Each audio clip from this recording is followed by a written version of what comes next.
apologize to reaffirm that Mr. Vermeulen is still under oath.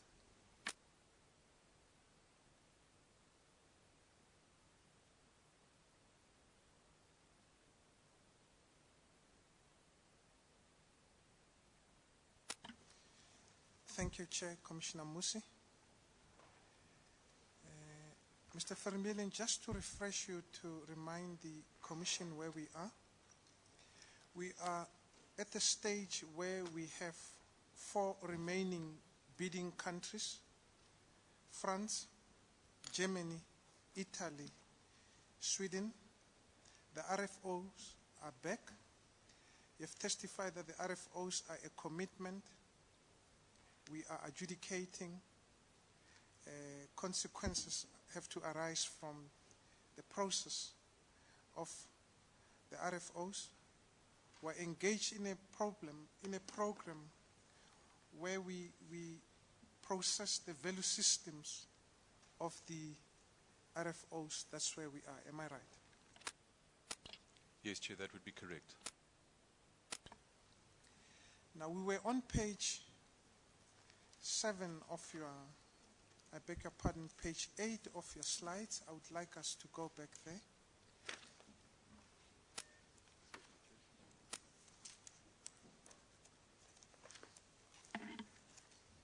Now, it's very critical, I beg your pardon, page 8, yes, that's where we were. To refresh ourselves that yesterday we went through this slide, and to refresh, like I say, to refresh ourselves, this slide introduced 3 tiers that were underpinned on the MOD policy 4 of 147 on the 2nd of July 1997. Now, you advised us that the role that the integrated project team played, where you were involved, is at the lower tier, that is tier 3. Am I right? Yes, Chair, you are right. Now, at that level, you were engaged with what we call the technical military value indexes of weighing the RFO. Am I right? Yes, Chair, my involvement was applying the value system, in applying the weights contained within that value system so as to arrive at a basic result. And at that stage, we were looking at 3 indexes: the RFO responses that we also called engineering management component. You're also looking at the submarine product, and you're also looking at the integrated logistics systems.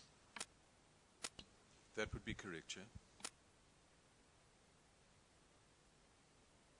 We also know that at this level there are either silo teams that focus on the industrial participation, the NIPs and the DIPs, and the financial option. They would also be working at that level, Chair.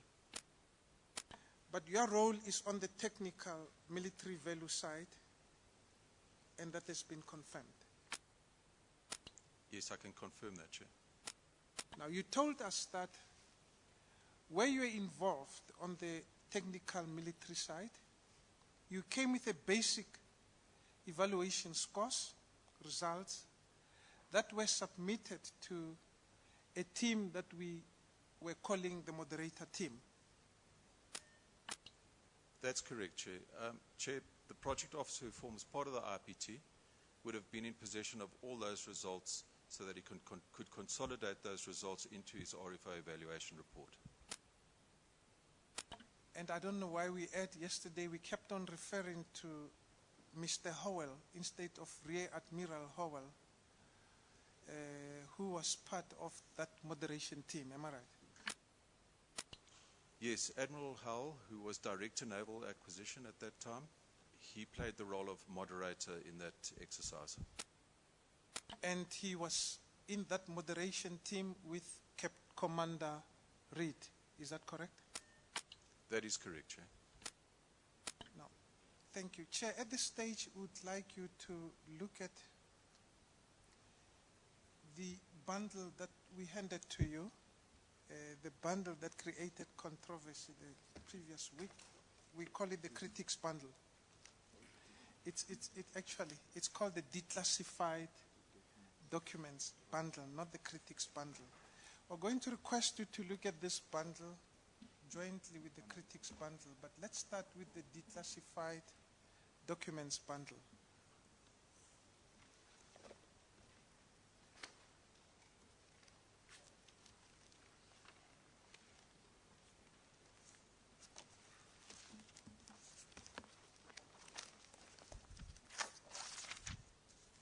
Commissioner Musi, Chair, you'll see on the introductory page, page 1 of the bundle, it's an index that draws your attention to the different components part of the self-same bundle. We want to take you through item 4 and 5 of this bundle. At this stage, I would like to draw your attention to item 5, and I would like you to go to page 118.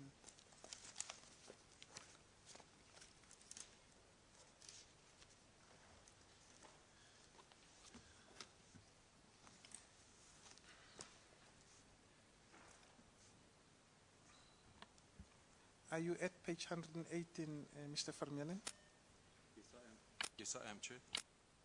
I know that the Chair and Commissioner Musi are still locating page 118.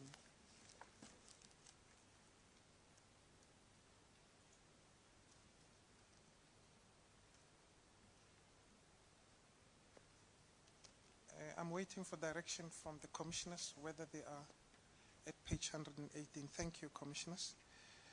Please look at page 118, Mr. Vermeulen. I would like you to look at the paragraph headed title page. Can you see? Yes, I can, Chair. Please identify this document. The title page reads Project Wills Submarine Evaluation. Of significance is I would like you to go down and go to the paragraph headed Date of Original Issue. The date of original issue of the document reads 25 June 1998. Let's go to the next page, 119. I would like you to identify the paragraph headed Approval Page and read what you see in that paragraph. Chair, the approval page contains the following information: that the document was compiled by Captain AJC Reed, the submarine evaluation team leader, and was moderated by Director Naval Acquisition, Rear Admiral J.G. Howell.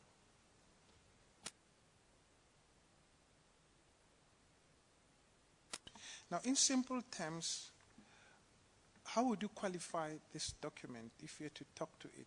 What would you say to the Commissioner? What comes on your mind when I refer you to page 118 and 119? Chair, I gather the main purpose of this document is to evaluate the basic results and transform these results into a military value.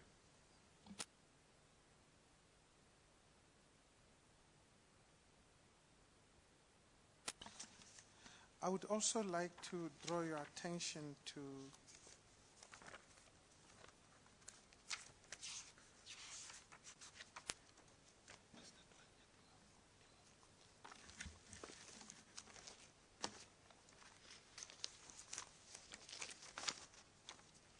page 99 of the self-same document. Page 99. It's in the same bundle. Chair, if you look at page 1 of the declassified bundle, you'll see that it's item 4. Now we are parting ways with item 5. We're going to item 4.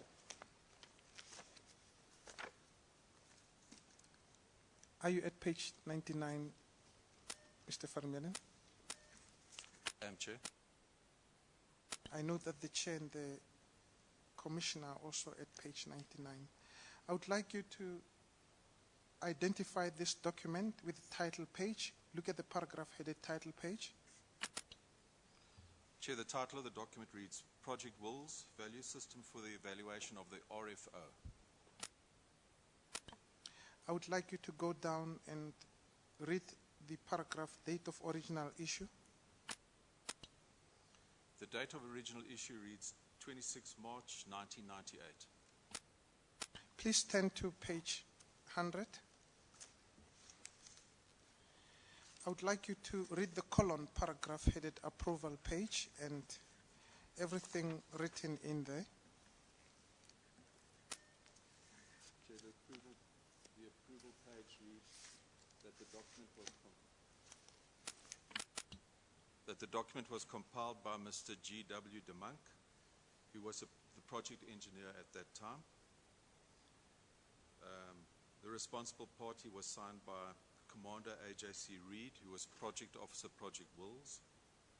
And the document was approved by Rear Admiral A.N. Howell, Director, Naval Acquisition. It was also approved by Admiral Simpson Anderson, Chief of the Navy. And it was also approved by Mr. Shaik, who was Chief of Acquisition. Now, let's pause there. We note that, for instance, if you look at the paragraph headed responsible, the date is the 11th May 1998. I'm talking of a column where we see Commander Reed's signature. Can you see? Yes, I can see, Chair.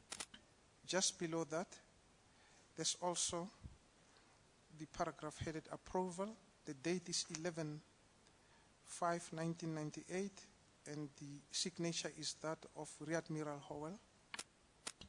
That's correct, Chair. We also note the date that is in the next paragraph headed approval. The date is 11/5/1998, and the signature is that of Admiral Simpson Anderson. That's correct, Chair. We also see the paragraph headed approval. Chief of Acquisition, the signature is that of S. Shaik, and the date is 12 May 1998. I can confirm that, Chair. Now let's look at your statement, page 6, paragraph 3.15.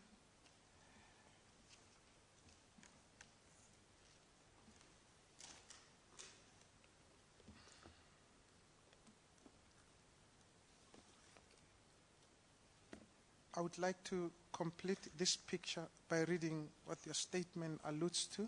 I hope the commissioners are with us. Page 6 of your statement, paragraph 3.15.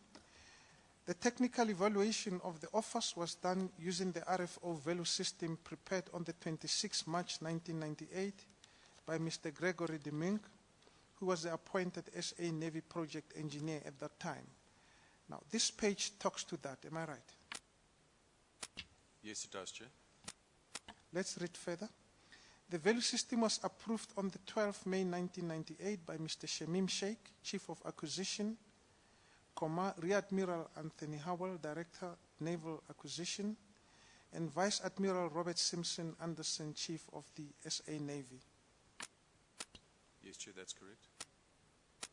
Now, what is significant is what date was taken, having drawn your attention to the date of the 11/5/1998 that appears 3 times, and only one date that appears on the 12th May 1998 in the column, last approval. Yes, Chair, there is an omission there. The dates regarding Chief of the Navy and Director Naval Acquisition should have read the 11th of May as opposed to the 12th of May. Now, of significance, and I don't think it's that important, it just has to complete the picture which is painted here because of this, the importance of this document. The date that was considered was the date on which Mr. Shaik signed. Am I right? Yes, that signifies the approval of the document. Now, whilst we are there, let's pause and go back to will come back to this important line of your testimony. I would like us to go back to page 8 of the slide on the projected. We have to complete some important aspect before we come back to the value system of the RFO. Page 8, what we were on, the self-same document we were on. Yes, yes. Now, on the lower tier, what has become clear is where you played a role. That's where the integrated project team was busy making an adjudication and deciding the military value of the RFOs. Now, going to the second tier, how many important players were in the second tier? That's the middle tier. We know that SOFCOM played an important role. Were there other parties and committees that played a role? Chair, as far as I know, SOFCOM played that role at the middle tier. And as what came up in Mr. Creasel's testament, there were a number of DOD members and Arms Corps members that made up the composition of the SOFCOM. Now, we have to assist the Commission to appreciate how the SDPPs came into being, bearing in mind that Arms Corps processes were in place. You remember you testified in your introduction last week about cardinal projects and non-cardinal projects. Yes, I recall that, Chair. And just to refresh the Commission, we said that cardinal projects are those that are worth 80 million rand upwards. Yes, Chair, I wasn't exactly sure of the amount. I said it could have been 80 or 100 million, if I recall correctly. And I also indicated that an important consideration for cardinal project is a political profile of a specific project as well. Well, we've been told that cardinal projects now are worth 100 million, but it's neither here nor there. But during the SDPPs, we're told that there were 80 million. I accept that, Chair. Now, are you alive to the Armaments Acquisition Control Board? I am vaguely, Chair. I've never had any dealings at that level with a board of that nature. Now, you being an Arms Corps employee, I would like you to assist the Commission because the testimony of Mr. Creasel dealt with this aspect. And for us to complete the picture of what we started with by referring you to those pages, we have to go through this, looking at the middle tier. The Armaments Acquisition Control Board was chaired by the Chief of Logistics. Does it refresh you? Not particularly, unfortunately, Chair. I have no knowledge of the composition of those boards, and unfortunately I'm not very qualified to comment on their composition and, in fact, their role and responsibility. Now, you remember you were present when Mr. Creasel was testifying? I was present, Chair. Short of saying, Mr. Creasel told us that the Armaments Acquisition Control Board, chaired by the Chief of Logistics, played a role in the middle tier in as far as the non-cardinal projects are concerned. Does it refresh you? It does vaguely, Chair. And Mr. Creasel also told us about the Armaments Acquisition Steering Board, chaired by General Steyn, the Secretary of Defense. Does it refresh you? Chair, in all honesty, I can't say that it does. Unfortunately, I have not been involved at that level, and I don't know the mechanisms involved at that level, unfortunately. Now, of significance is Mr. Creasel told us that both boards are very important, because they determine how non-cardinal projects are handled in that middle tier. Do you remember, and please, if you don't, feel free to say, Mr. Christel's testimony informed us that if a project is worth less than 80 million rands during the SDPPs, I suppose today, if it's worth less than 100 million, it goes from SOFCOM to the Armaments Acquisition Control Board, and then it goes to the Armaments Acquisition Steering Board, and a decision is made there. Do you remember? Yes, I do recall that, Chair. Now, in that middle tier, we're informed, having followed Mr. Christel's testimony, that SOFCOM, Armaments Acquisition Control Board, Armaments Steering Control Board plays an important role. Do you agree? I would assume that to be correct, Chair. Now, let's go back. I wouldn't like you to lose me. I don't want to lose you, and I don't want to lose the commissioners. The reason why we're bringing this is we now know the following, that you played a significant role in the lower tier, where you look at the military value, where the technical valuation of the RFO of these 4 bidders, remaining countries, were being considered. You came with a score. You pushed it upward to the second tier, where these 3 components play a role. Do you agree? Yes, Chair, if I may reiterate, I did play a role in the establishment of the basic scores.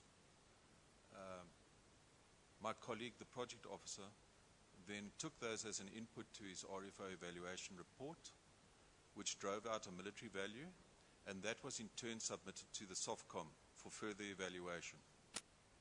Thank you. In all fairness to you, you did not submit it directly to the SOFCOM. You submitted it to the moderator team that we talked about, the team of Commander Reid and Rear Admiral Howell. Am I right? Yes, Chair, that's a correct assessment. Now, what has become clear is that if it was a non-cardinal project worth less than 80 million during the SDPPs, worth more than 100 million today, there's a way in which it would behave.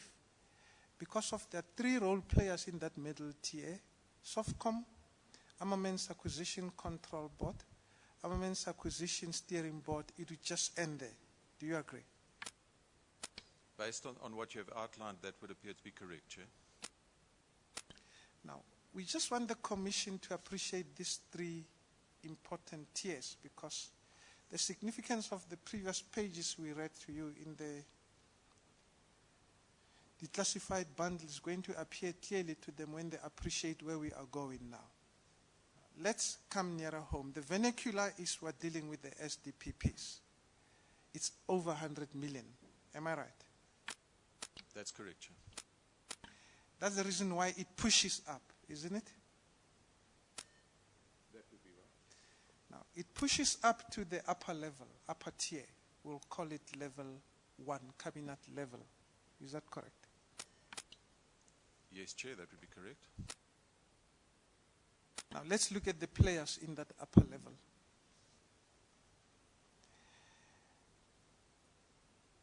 I'll refresh you. If you remember, say you remember. If you don't remember, you don't remember. An important committee plays a role in that upper level. The first committee is the Armaments Acquisition Council. Does it refresh you? Yes, Chair, for cardinal projects, the AAC would have to get involved in the approval process, specifically the Minister of Defence. Yes, I think you've completed what I wanted to ask you. Who chairs it? It's being chaired by the Minister of Defence.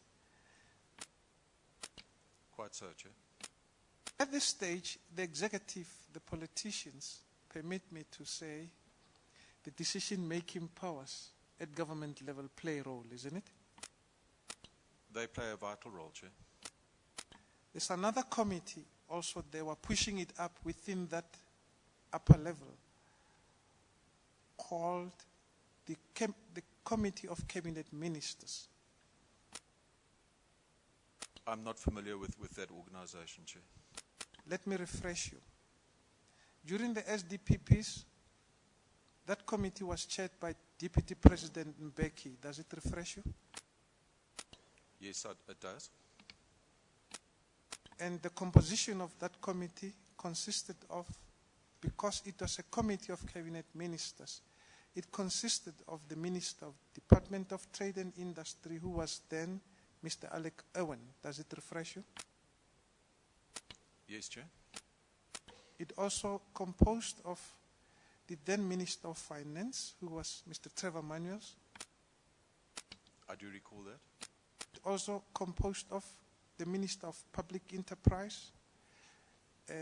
Initially, it was Mr. Lasikau and then Mr. Jeff Hadebe, subsequent thereto. Does it refresh you?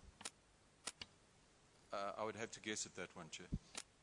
And then, obviously, it was the Minister of Defense, who was initially Mr. Joe Mudise and then Mr. Lekota. I remember that clearly, Chair. Member was still at that upper tier where the executive plays an important role. It pushes further up in that tier. It goes to the cabinet.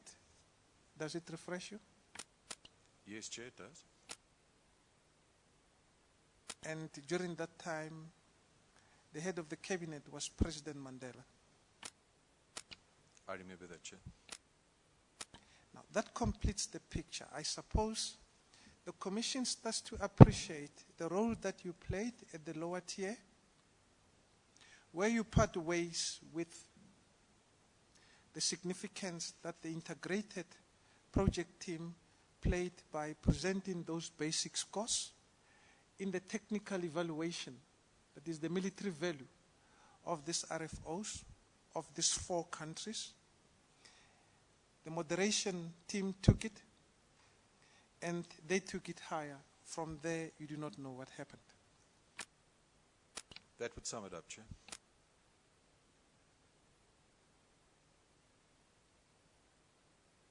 I would like to part ways with this slide. Now, the Commission will appreciate where we are taking you in your testimony. Remember, we're in the life cycle of the submarine. We've started with the RFIs. We eliminated. Now we're at the RFO stage. Only 4 are remaining. We have to make a decision, who do we prefer, or who the Navy prefer, or who the country prefers. And there were significant processes that play a role. Remember, your testimony is about the process up until we bring this submarine back to South Africa. We have completed the picture in as far as the RFO evaluation is concerned, where you played a significant role. Is that correct? That's correct, Chair.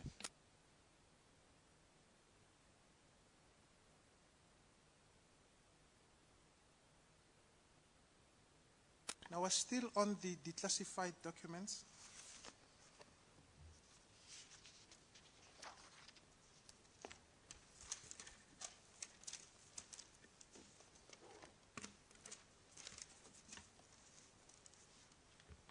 Please look at page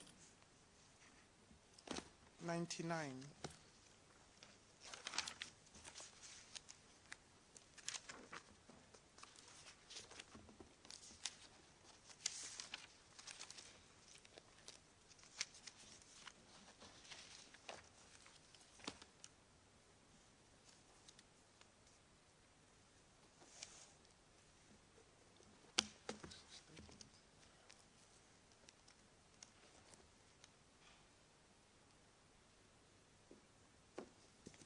Now, we now know that the technical evaluation of the office has been done. The value system has been effectuated. A process is starting where decisions have to be made as to which of the 4 countries is being selected. Am I right? We are going there now. That's correct. That's right. Now, let's look at what played a significant role, bearing in mind that you have parted ways with your role. You have given the basic scores. The moderation committee or moderation team has taken them somewhere. Is that correct? That's correct. The document that I've referred you to on page 99, did you play a role in compiling it? Yes, Chair. I did play a role in compiling the value system. Now, let's look at page 104.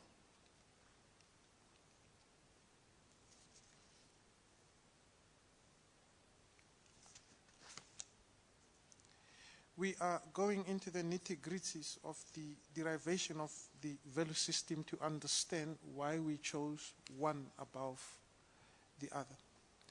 Paragraph 5, I would like you to read it, 5.1. Chair, paragraph 5.1 reads as follows. The offerers must essentially respond to three aspects of the RFO, vis-a-vis the RFO itself, the integrated logistics support, and the technical performance, the latter two being applicable documents to the RFO. Pause. Let's pause there. These three important indexes, did they carry the same weight?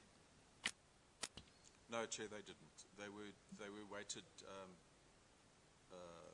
They were weighted unequally. Now you are informing the Commission that to make a better informed decision in looking at the RFO of these four countries, three important indexes have to be looked at: the RFO itself, the integrated logistic support, and the technical performance. That's right, Chair. Now let's simplify it further for the Commission. The RFO itself, remember, we are talking about the RFO where we are using a process, a value system that has to assist in making a decision to choose the bidder. That's where we start to involve the military value. Now we're still talking about the RFO within the RFO. Please simplify it for the Commission. Yes, Chair. Essentially, that first category, the RFO, it should read in effect the RFO response. What we adjudicate there is the level of detail that the contractors respond to with respect to the guidelines in the RFO. And I'll be giving some examples. I can do it at this stage if it's an opportune time. For instance, there are a number of documents that we place in the RFO that they must respond to. One of them is a statement of compliance. They have to unequivocally state their compliance to our requirements. In other words, they'll have to run through the functional requirements of the specification, and they'll have to formally commit in writing as to whether they fully comply, partially comply, or do not comply. Just taking you back to the fact that an RFO response is formal and binding. So we expect that of our contractors. Thank you. I know that in the beginning you tried to simplify the integrated logistics support and the role that it plays. Yes, Chair. The integrated logistics support value consists of a number of parameters. For instance, the design influence of logistics on the product system, how integrated logistics support will be managed during the course of the production phase. We expect some statistical related data to be provided by the offerers in terms of reliability and availability and maintainability of equipments. We would want to get a good indication of the supply support, in other words, the spares provisioning that would be provided in the offer. And there are a number of others which I will address when I take you through the value system itself. Thank you. And the technical performance? Yes, the technical performance category has the most parameters included in it, and this addresses the characteristics of the submarine itself.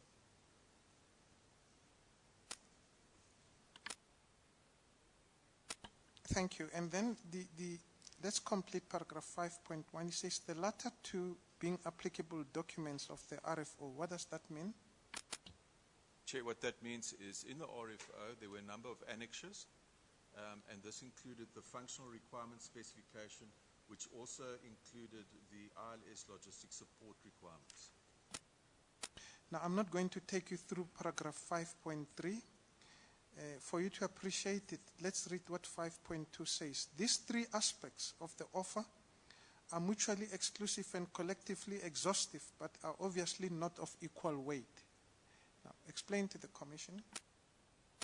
Basically, what the author is saying there, they can be evaluated separately, but together they form a whole as well. They form a complete picture. They can, however, be isolated in terms of evaluation of that specific parameter. Now, let's complete the picture at this stage as a background, because we have to come back to it. I would like you to simplify it by taking the commissioners to Annexure RMV4, page 78 of your statement. Annexure RMV4, page 78 of your statement.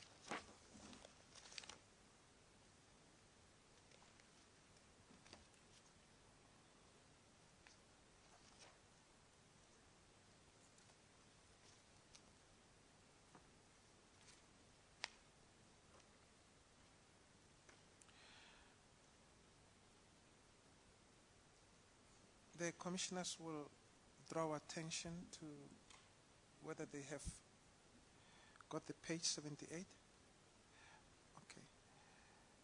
Now, you've just laid the background that at this stage we're looking at the military value, the derivation of the value system, and three important indexes play a role: the RFO itself, that is the RFO response, the integrated logistics support, and technical performance. And you say they are not of equal weight. Now, just explain the top paragraph on page 78 so that the commissioner should appreciate those weights. I'm talking about the paragraph headed Value Result 1, Submarine Military Value. But please identify this document before you do that. Chair, this document is the submarine RFO value system that was used for adjudication of the 4 bids. At a high level, we have the submarine military value. There are 3 high-level categories. That includes the RFO requirements, the ILS requirements, integrated logistics support requirements, and the submarine product requirements. The weightings attached to those, the respective weightings for the RFO requirements, is 6.54%. The ILS requirements is 67.51%, and the submarine product requirements are 25.95%, the 3 of which make up 100%. Now, if I were to ask you to simplify it by saying, what is this percentages, the weights, supposed to tell us when you look at these 4 countries? Chair, before considering the 4 countries, just looking at the value system structure itself, essentially what it's telling us is that in terms of relative importance, a lot of importance was attached to the ILS component. And the background to that is, if you recall, we went through an RFI process sometime before this, and based on the information gleaned from these 4 bidders, it would appear that there was very little to choose from in the products, the diesel-electric submarines themselves. And this is actually borne out when we did the evaluation with the RFO tenders. You will see during the course of my presentation that they score very closely when it comes to the product itself. So we decided within the IPT to rather focus more on the support aspects, the ILS aspects of the submarine product system. Notwithstanding the fact that we give serious consideration to the submarine product itself. We have to do that because you must bear in mind that with the RFI, with the responses to the RFI, those are non-binding proposals. So a bidder could provide you with a specification at that stage that you can't hold him to. He could provide certain parameters in that specification at the RFI, which he can change during the course of the RFO, and this does happen. So you still have to go through the process of carefully evaluating the submarine product itself, notwithstanding the fact that it is a lower percentage. It's obviously very important. The reason why it's been weighted relatively lower is because we focused more on support aspects during the RFO phase. Now, we now know that 3 important indexes are being considered when the military value, the technical value of the RFOs are being considered to weigh these 4 countries, and they are not of equal value. Now, you say that the ILS, the Integrated Logistics System, is the highest, and it can be borne by what the commissioners can see as 67.51%. Am I right? Yes, Chair. The integrated logistics support, that requirement was equated to 67.51%.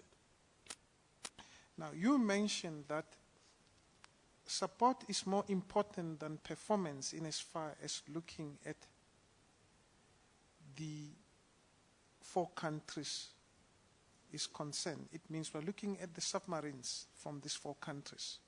Now, we have to be satisfied from what you say that the support provided by the submarine produced by those 4 competing countries is more important than performance. Is that what I understand you to be saying?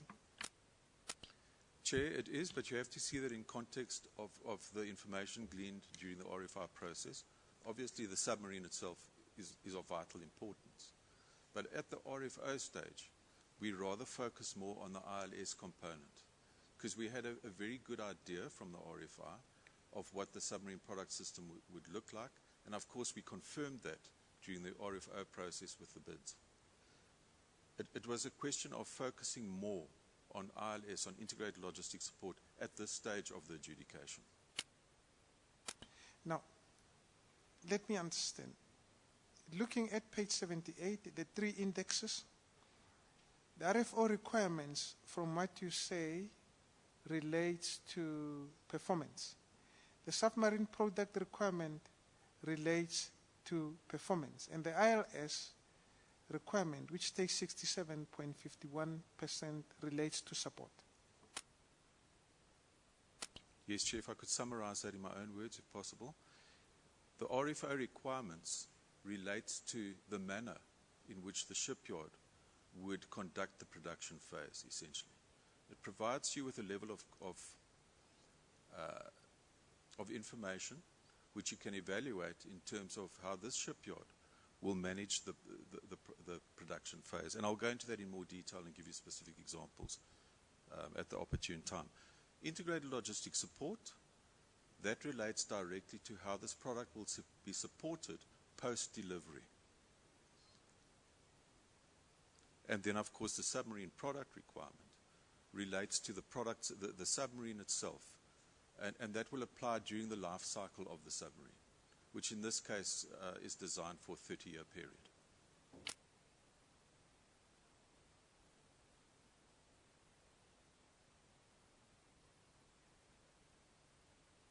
Now, in the context in which you say, we'd like to simplify to the Commission, because you kept mentioning that the performance of these 4 competitors, submarines, is not that important compared to the integrated logistics support requirement. Do you remember? Yes, I do, Chair. Relative importance was given less to the submarine itself at this stage, correct.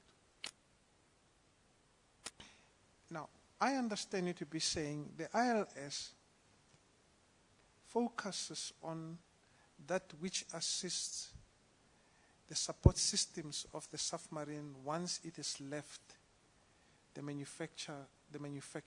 It means it has left Germany, it's on its way to South Africa, it arrives in South Africa. Now, what makes it to keep going on, taking voyages, that's what could qualify as the integrated logistics system, by way of an example. Yes, Chair, if I may, some concrete examples in that respect to support exactly what you've said. is one item would be the technical manuals, the documentation that it gets delivered together with the submarine. Obviously, that in terms of information transfer, that forms a very vital category. The training aspects. The training is a very important aspect, especially when it comes to a product like a submarine. It has a lot of potential to be a dangerous product. The individuals who operate and maintain those submarines have to be well trained. So these are typically the areas that we would address in integrated logistics support. Another important one is the spares provisioning. What we strive to obtain is a 5-year spares holding for the Navy, so that when the Navy took delivery of the submarine, they would at least have a kickstart in terms of spares provisioning.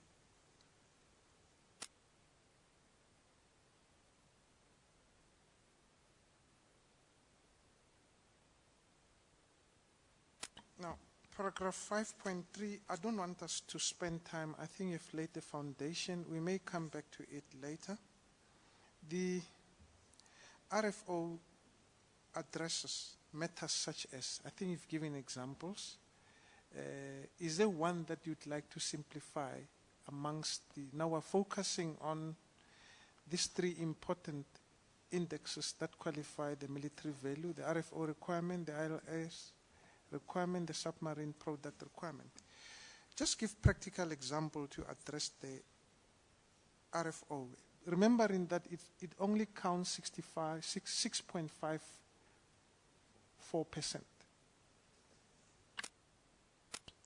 Chair, Just focus on example. I don't want you to be technical. Just focus on examples. Chair, one example that comes to mind is the draft engineering management plan. First of all, it's a draft because the process will be as such that one of these 4 bidders will eventually enter into a negotiation phase, and you'll finalize those documents. So you could just bear that in mind. The engineering management plan gives me a good measure of the amount of effort that the shipyard would place into managing this project. In other words, the engineering management plan will drive out the processes that they'll follow. It'll drive out the team that they intend putting at our disposal. We would expect a project of this nature. Remember, these shipyards are not only focused on our product. A lot of them are producing products for their own navies and for other clients. So we would expect to see a significant level of dedication in terms of personnel provided for our project. And that's what I would be looking for in this engineering management plan. I'd expect to see a project engineer allocated for the South African project, for instance, as well as other specialists like an integrated logistics support manager. Another very important consideration in the RFO response is the acceptance test procedures. Armscor places a lot of importance on acceptance testing, on qualification of products, and we will go into that later on in my statement. We would expect to see in the acceptance test procedures, we would expect the offerer to give us a detailed account of how he would qualify this product on our behalf during the production phase. So a lot of emphasis would be placed on that. We would expect to see a number of a great level of detail in terms of the factory acceptance tests, the harbour acceptance test, and the sea acceptance test. And that would be conveyed here under RFO response. So that's what we would be looking at there. I don't know if those examples will suffice. Now, just to piggyback on your examples to simplify them, you look at how much courtesy, respect, or listening, or meetings they have with you, the level of dedication provided for the product. Does that include how many lunches you have with them, how many tests do you do, how many trips you take, how many projections they make on the screens to show you what product is going to be produced? Does it include models that they produce? They sit down with you as you come in, they give attention, they give you German coffee. I would like you to simplify so that it should be appreciated. Yes, Chair. If it included lunches, I would have preferred to give this a much higher weighting, Chair. Unfortunately, it didn't include lunches. It was essentially, what I'd be looking for there is, what resources will the shipyard provide for managing this project? I would be expecting, and it'll come out during the course of my presentation, we would have regular meetings with the contractor. And we would expect to see specialists at these meetings who can report coherently to us, whether it be on a subject of quality, integrated logistics support, acceptance tests. We expect to see a comprehensive team allocated to this project, given the cost of this project. Acceptance test procedures, I think that has become clear now, what you're talking about. Acceptance test procedures, could I reduce it to the following?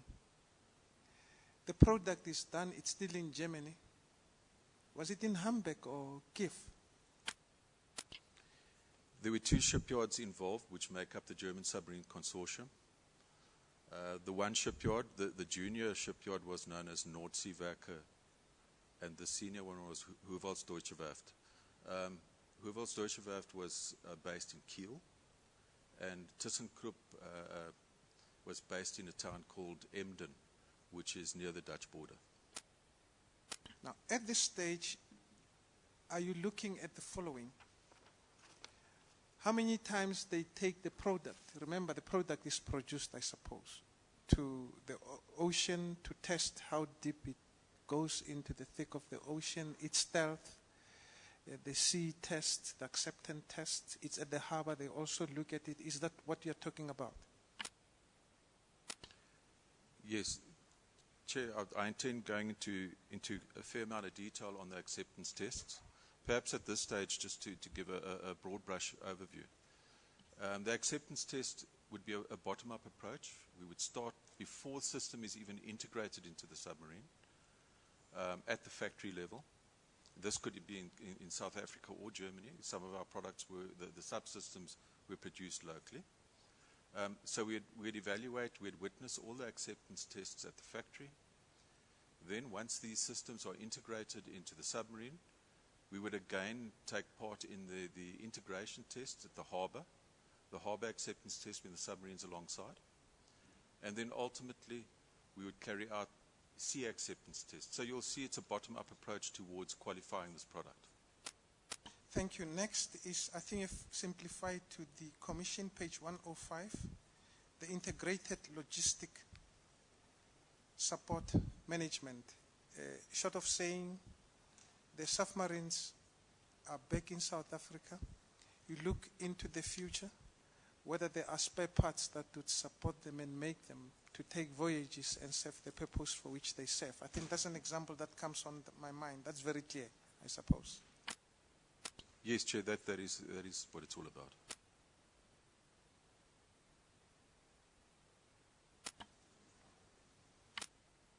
I beg your pardon, Chair, page 105.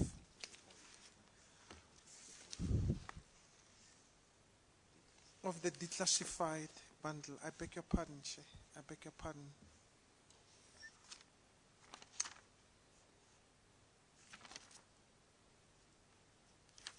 Just to refresh you, Chair, he was breaking down, the witness was breaking down these 3 important indexes of the value system, the RFO itself, the integrated logistics support, and the technical performance. He's giving examples. And this is demonstrated by these pages. Page 105, the integrated logistics support, we've given examples of it. Page 105, paragraph 5.5, the technical performance. Now, do you want to deal with a classical, simple example that explains it? Certainly, Chair. Chair, this would involve the actual characteristics of the submarine itself. Its performance, in other words, how it would perform at sea, its maximum speed, its endurance, its maneuverability, its survivability. These are the issues that would get addressed here.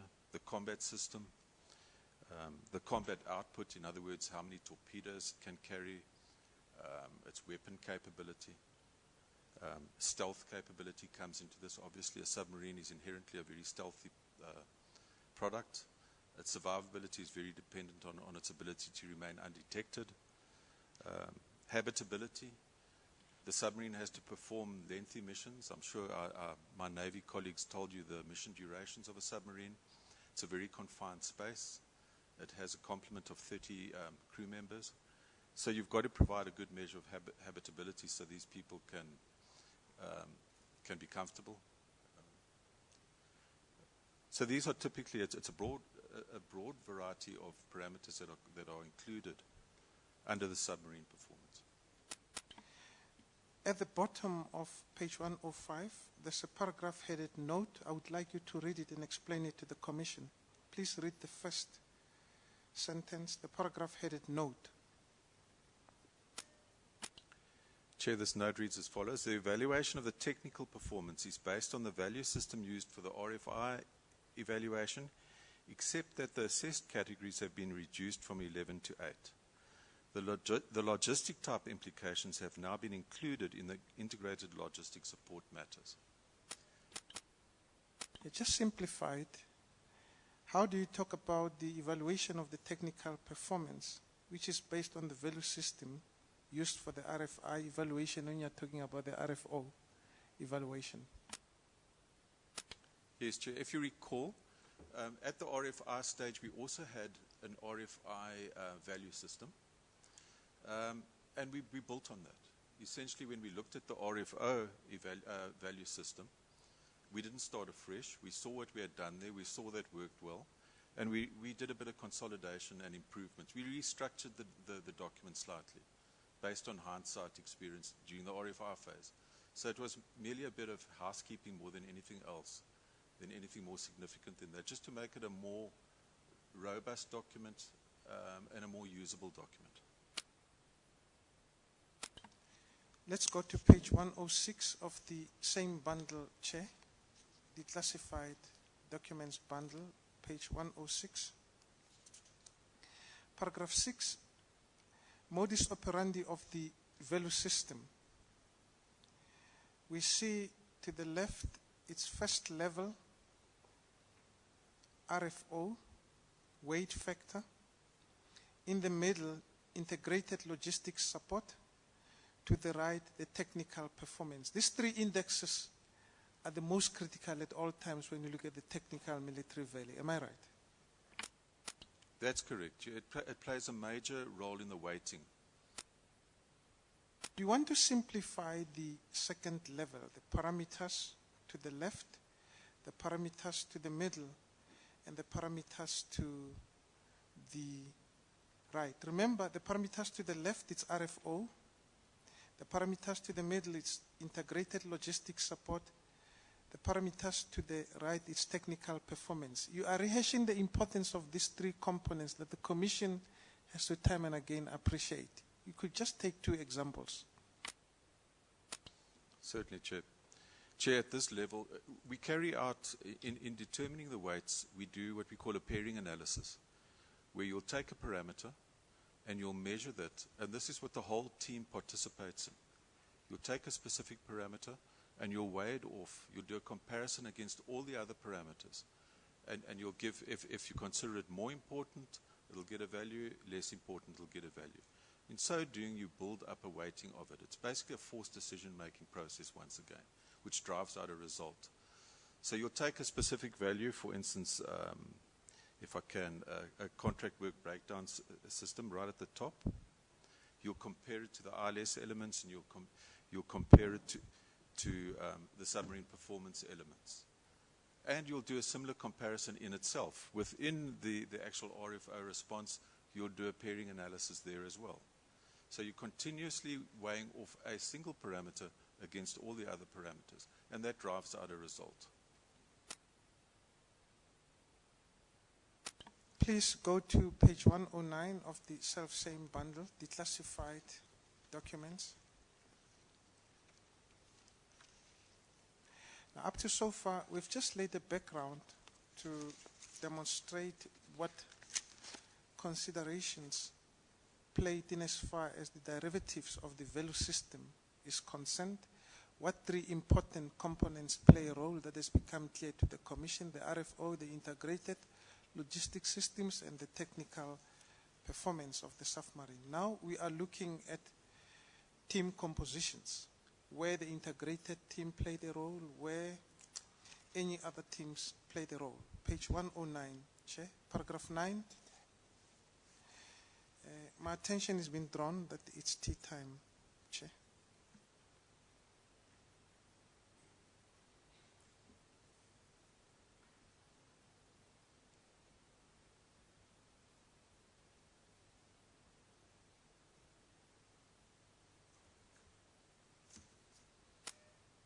Thank you. I think we'll adjourn until 12. Thank you.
All rise.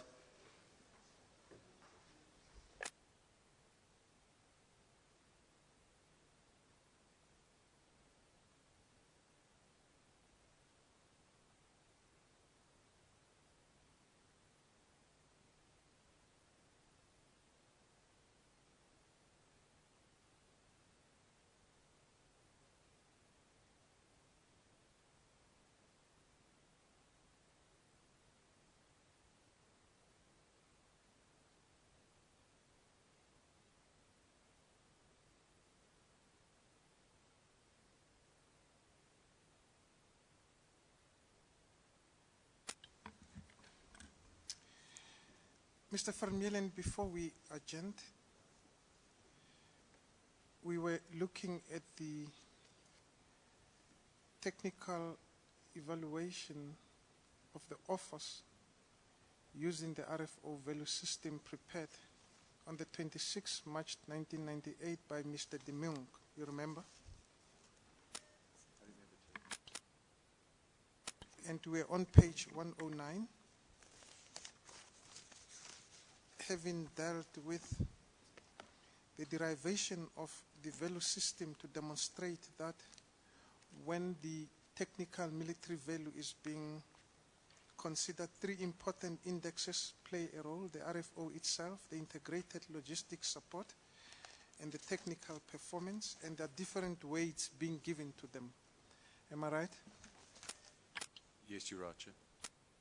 Of significance is the fact that the integrated logistics support enjoys the heavier weight of 67.5% and the RFO 6.54% and the technical performance 25.9%. Is that correct? Yes, Chair. Now, before we part ways, my colleague drew my attention to something on page 105 to complete this part of your testimony before we go to the teams, where the integrated project team, to which you're a member, where you served as a program manager, plays a significant role. Let's go to page 105, the bottom paragraph headed Note. Now, up to so far, we appreciate that the RFIs have got their own value system, which is just meant to eliminate. It's just an invitation, doesn't carry weight. You testified about that, am I right? That's correct, Chair.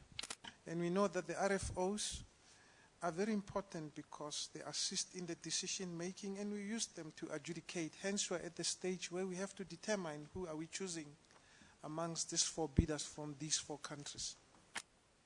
Yes, Chair. Now, of significance is what you say in the last sentence on these paragraphs, having explained why the RFI evaluation comes into the picture when we're dealing with the RFO. When you say, when this paragraph says, please explain. For us to appreciate, I think I should recapitulate and read the whole paragraph. Note, page 105 of the declassified bundle, Commissioners. Note, the evaluation of the technical performance is based on the value system used for the RFI evaluation, except that the assessed categories have been reduced from 11 to 8. Would you like to explain that, please? Yes, Chair. At the RFI stage, a value system was prepared for a different purpose. It was nevertheless a detailed value system, and if I could just remind the Commission, the purpose primarily of that value system at the RFI stage was to eliminate contenders that didn't have the potential to go at the next round. Notwithstanding that it was a detailed value system, it included, it focused mainly on the submarine characteristics itself. When we came to the RFO value system, we obviously drew up a new value system. It was for a different function. However, instead of reinventing the wheel, we obviously took previous efforts into account, and where they were appropriate or applicable, we would reuse that information. We just restructured the document a bit better. Obviously, we had learnt a bit more during the lead up to the RFO. We had received a number of offers in the RFI stage. and that contributed towards a more complete value system in the RFO phase. We were obviously mindful of the fact that the RFO value system was a far more relevant document than the previous round. Now, back to the declassified bundle, page 109. We are looking at the teams that play important roles in the technical evaluation of the offers of the 4 countries using the RFO value system. Remember,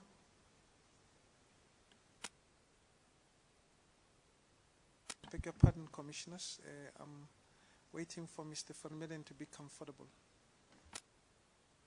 Are you comfortable, Mr. Vermeulen? I'm fine, thanks, Chair. We're at a stage, remember, we are busy with the RFO value system. We're looking at the teams now that played a role in the technical evaluation of the 4 shortlisted countries. Now, page 109, paragraph 9, the teams. The Wills team members involved in the development of the value systems are as follows. 9.1, the project team. Remember, you explain what's a project team. We don't have to go back there. I think it has landed on the minds of the commissioners. The Project Wills project team consists of Commander AJC Reed. What does POPW stand for? Are you able to tell us? Yes, Chair. POPW stands for Project Officer Project Wills. And if I may just say the next line, PEPW stands for Project Engineer Project Wills. And below that is Mr. G.W. Deming. What does PEPW stand for? Chair, PEPW stands for Project Engineer Project Wills. Now, the commissioners would appreciate why earlier on we took you to those pages that demonstrate that Mr. Deming played a significant role in the preparation of the RFO value system. You remember? I do, Chair. Now comes Mr. R. Vermeulen. That's yourself, am I right? That's right, Chair. Now, that's the first team in which you play a role. We'll be looking at them time and again. Now, at this stage, we know that you're a program manager as qualified. What was your role? My role from the outset of Project Wills was that of the program manager, Chair. Thank you. That confirms what has become common cause before the Commission. 9.2, evaluation team for top-level values. Please read it. 9.2 reads, evaluation team for top-level values. The following people were involved in the submarine military value, which includes the RFO versus the ILS versus the product, as well as the RFC value system. What does the RFC value system stand for? It's a good question, Chair. I can't answer that right now. Okay, take your time, breathe in, it's all right. As long as before you finish your testimony, we'd have assisted the Commission. All that we know at this stage, we are looking at the military value system, looking at these 3 indexes in relation to the teams that play a role. That's what's significant now. Let's look at the composition of that team. We see that Commander Reed, you've seen that team. Mr. Mink, who prepared the RFO value system, is in that team. Yourself in that team. Mr. Erasmus from AMSCO. Mr. Jordan, AMSCO Command and Control. Is that Captain Jordan? No, this is a different individual, Chair. This is an Arms Corps employee at that time. Thank you. I'm just asking for interest's sake. Mr. Sifan Merve, Submarine Design Authority representative. That's correct, Chair. Now, I see that in this team we also have experts. Yes, Chair. We had a number of experts that were allocated to assist with the value system from Arms Corps as well as the Navy. If I could just say, Chair, if you don't mind me interjecting, I think that RFC is actually a typing error. I think it should read RFO value system. Thank you. I did not want to suggest that it is actually, because we are busy with that. I thought that when I'm telling you what we're busy with, it would refresh you, but thanks a lot, it's clarified. It's RFO value system. To complete it, as well as the RFO value system in that paragraph 9.2. Now, what does evaluation team for top level values mean? Chair, that would have been the top level is the three high-level categories, namely the RFO response, the ILS value, and the submarine product value. Now, paragraph 9.3, please read it. 9.3 reads the evaluation team for ILS values. Captain J. Raber,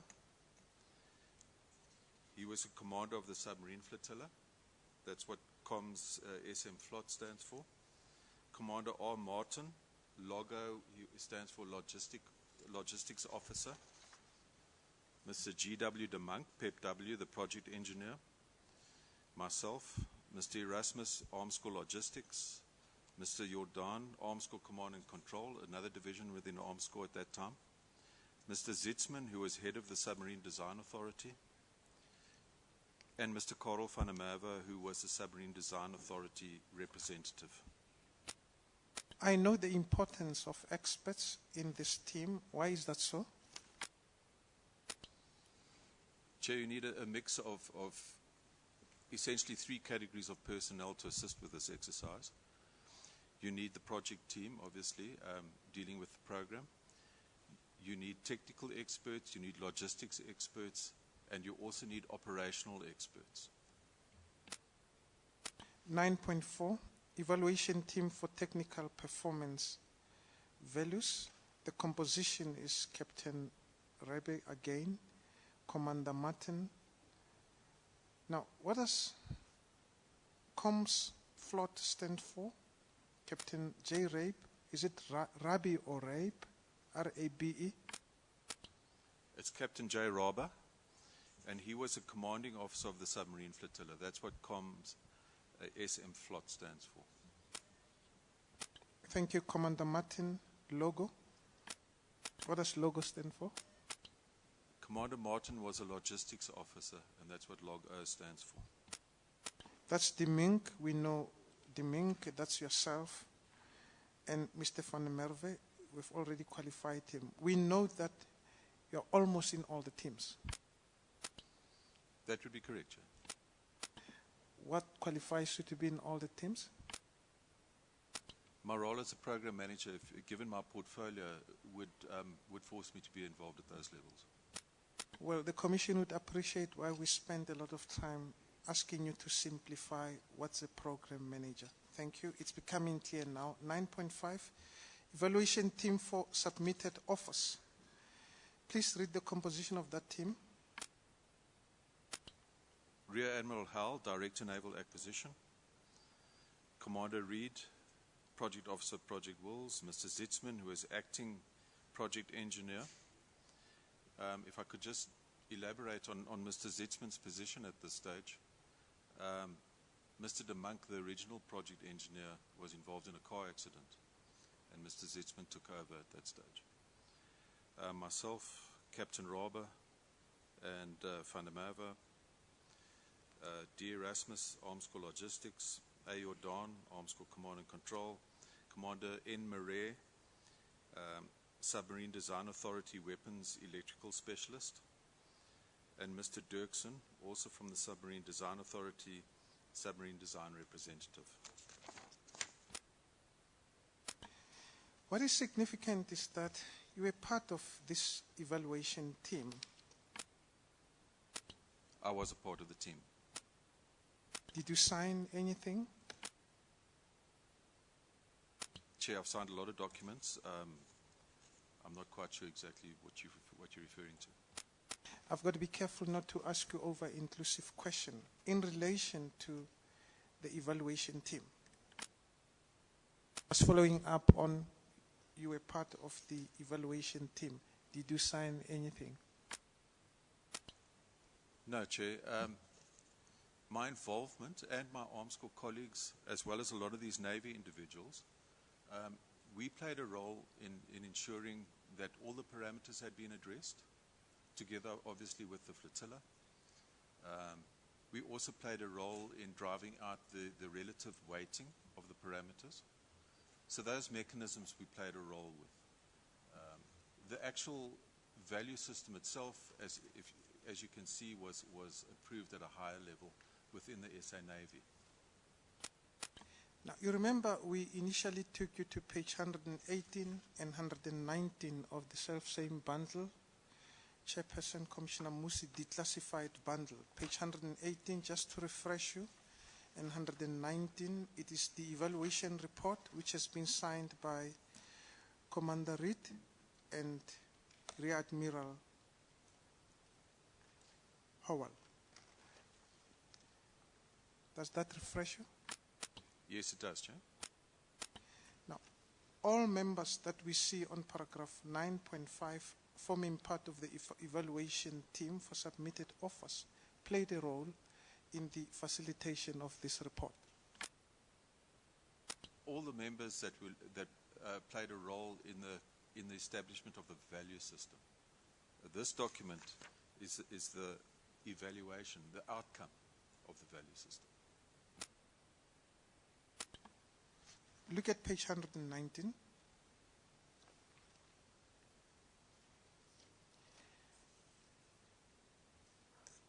The declassified bundle, Chair Commissioner Musi. Let me elicit a comment from you. When Captain Reed and Rear Admiral Howell were signing, before I even do that, let me not be unfair and shortchange you and the Commission. Look at compiled by, it's precise that it's Captain Reed, am I right? That's correct, Chair. And we see that under that it's submarine evaluation team leader. Yes, Chair. You have qualified him as that in your statement and throughout your testimony, you remember? Yes, I do. To the right in that paragraph and column, responsible authority, DAPD, can you see? Yes, I see that, Chair. So he was acting in a representative capacity of the DAPD that we now know stands for? Defence Acquisition and Procurement Division. You do agree he was acting in that representative capacity? Yes, Chair. At this stage, both Captain Reed and Admiral Howell had been seconded to the newly formed DAPT organization. That has been verified. Below, there's a signature compiled by, do you recognize that signature immediately below? Yes, I do, Chair. That's Captain Reed's signature. Now comes moderated by, can you see? Yes, the moderator in this case was Admiral Howell, acting in his capacity of Director Naval Acquisition. To the right in that column, there's designation, column DNA. Yes, DNA standing for Director Naval Acquisition. Now, we are satisfied that this evaluation report that starts on page 118, in as far as these 2 pages are concerned, ending at 119, has been compiled by Captain Reed and signed and moderated by Admiral Howell. That's right, Chair. Now, let's look at the team on page 110, paragraph 9.5.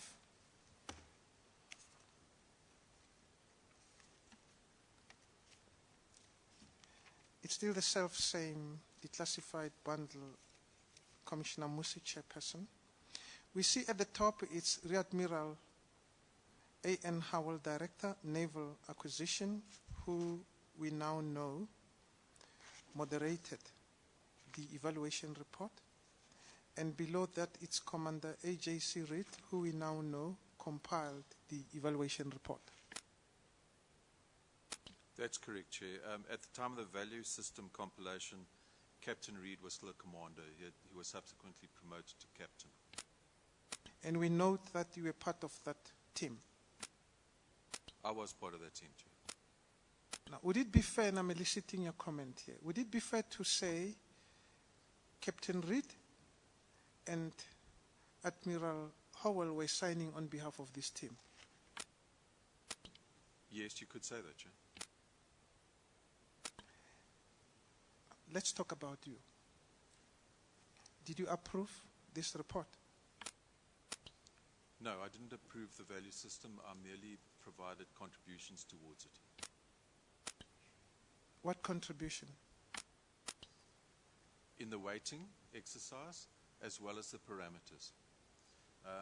I was involved in a number of discussions with typically the submarine user specialist in drawing out the parameters around the submarine performance.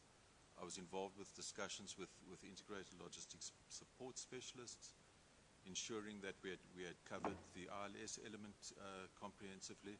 And with the RFO response, those were mainly my inputs, in fact. That has become clear that you played a significant role in the value system. My question is, did you approve this evaluation report? No, Chair. I played a significant role in establishing the formulation of the document.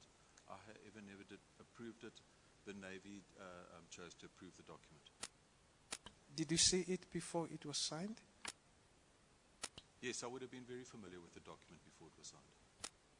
That's not my question, Mr. Vermeulen. Did you see it before it was signed, as in looking and considering it? Yes, I would have seen this document before it was signed. Your other colleagues, fairly speaking, we can't take them all. Do you have an idea as to whether, for instance, take number 3, Mr. Zitzman, are you alive to the fact that he's seen it before or not? Mr. Zitzman would have seen the value system. He played an important role in the formulation of the value system as well. I'm talking about the report. The evaluation report itself, I beg your pardon. Remember the following, I've got to be fair to you and not to ask you an unfair question. These 2 pages, remember we took you through them initially before we come back to them, because we wanted to refresh you. They relate to the evaluation report, am I right? Chair, I think if I may, I'd like to give an explanation here, just for clarity. There are 2 separate documents involved here. The value system itself, which is a document established before the bids are received, which is an important criteria. We have to lodge the signed document to our procurement secretariat before the bids are received, so that there can be no potential tampering with this document once bids are made available to this team. So prior to the receipt of the bids, the value system would have been compiled and approved. The next report that Advocate Labala is alluding to is the RFO evaluation report. That comes after the event. After the value system process has been followed, after adjudication has been completed, Captain Reid and Admiral Howell then compiled an RFO evaluation report, which contains the military value. What this value system does is it drives out the basic results. That's what it strives to do. Prices are not considered. You merely address the parameters and you drive out a result based on a consultative process within that team, using the specialists at your disposal. And you'll drive out a basic result. Captain Reid and Admiral Howell then took those results and they compiled an evaluation report where they brought in the normalization and the military value. And that was in turn submitted to SOFCOM, I beg your pardon, thank you, for consideration and consolidation. Thanks for the clarity. Perhaps we should start here. And I suppose you understand the importance of this report, because it's what brought matters to a head that we should adjourn the previous week, amongst other things. Now, what is the purpose? Look at Chair Commissioner Musi was still on page 110. the declassified bundle, paragraph 9.5. What is the purpose of this evaluation team? Paragraph 9.5. This evaluation team's responsibility was the formulation of the value system that we would later use to drive out a result, a forced decision-making result, a rational decision for selection. But look at what the topic tells us. Please assist.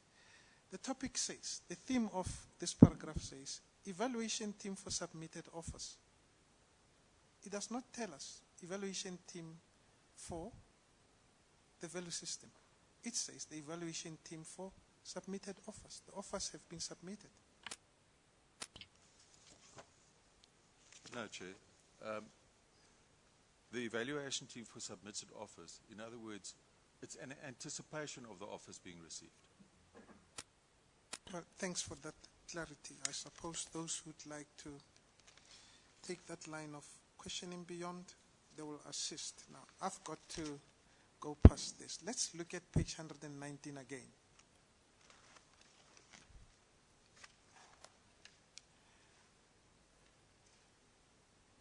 If you look at page 119, noting the signature of Reed, noting the signature of Captain Reed, I beg your pardon, due respect to Captain Reed, Admiral Howell, looking at what you see on page 110, 9.5, evaluation team for submitted offers, with their names being there.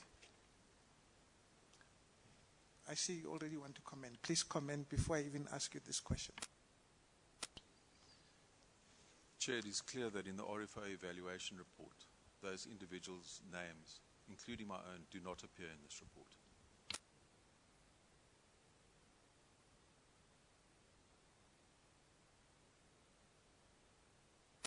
Now, let's close by saying you did not sign, that has become clear, you did not sign the evaluation report. I did not sign the evaluation report. Did you play a role in the evaluation report? No, Chair, I did not play a role in the evaluation report.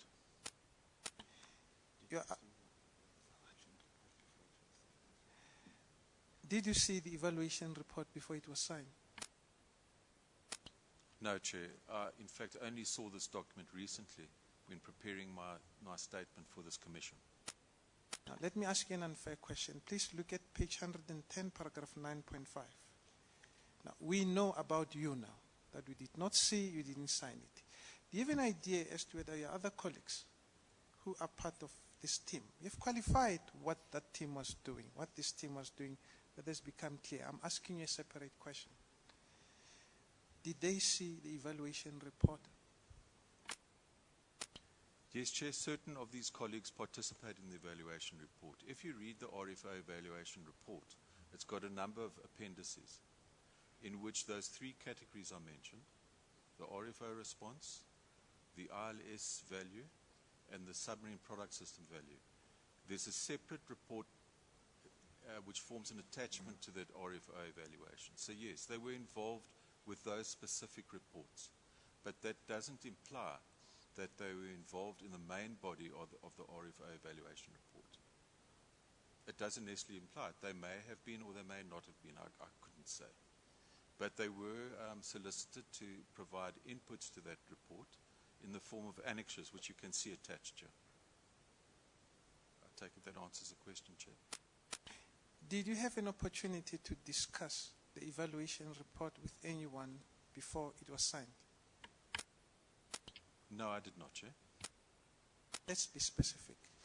Look at page 119, and you'll appreciate why we are rounding here, because we are shooting to where your testimony starts to address positively the nub of why you are standing before the Commission. Did you have an opportunity to speak with Captain Reed before the evaluation report was signed? Chair, I spoke to Captain Reid on many occasions. We both formed part of the project executive for Project Wills. I, however, do not have any recollection about talking about this specific report. Fair enough. Now, let me be specific. I've asked you a broad question too. I don't know why I keep on doing that. Did you speak at any time with Captain Reid immediately before the evaluation report was signed? You could have talked to him. We know that you're part of a team, and I've demonstrated it. There's a reason why we had to take you through where you play a role in the teams, who you play a role in the teams with, and that's where the testimony starts to be relevant. Did you, let me repeat the question, did you at any time, immediately before the evaluation report was signed, spoke to Captain Reid about the evaluation report? Chair, I do not recall at any stage having discussions with Captain Reid concerning the content of this evaluation report. Any remarks about the evaluation report not going to the content that you discussed with Captain Reid? No, I didn't discuss the document in any way. As far as I can recollect, I had no discussions with him on the subject. What about the moderator, Rear Admiral Howell? The same can be said for Admiral Howell. I don't recall having any discussions with them. And I can only assume that the reason was that this was done within the DAP division and not specifically within the RPT as a whole. Now, ordinarily, please explain, if you can, ordinarily, was the evaluation report supposed to be, go to page 119. Ordinarily, as a program manager, the importance that you play, your seniority, fact that you came with your head on as an employee of AMSCO. Now, while eliciting your comment in relation to the AMSCO processes, ordinarily, was the evaluation report supposed to be signed by these two role players, Captain Reid and Rear Admiral Howell, to the exclusion of AMSCO representatives, including you?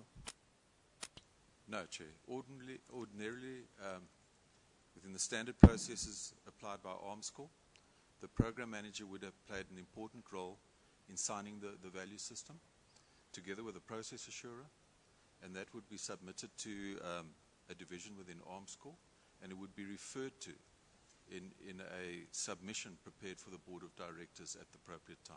So, yes, I would have played a major role, and I would definitely have had to sign the value system under normal ARMSCOR procedures. Now, I would like us to part ways with this subject. Let's go back to the slide, page 8, slide number 8.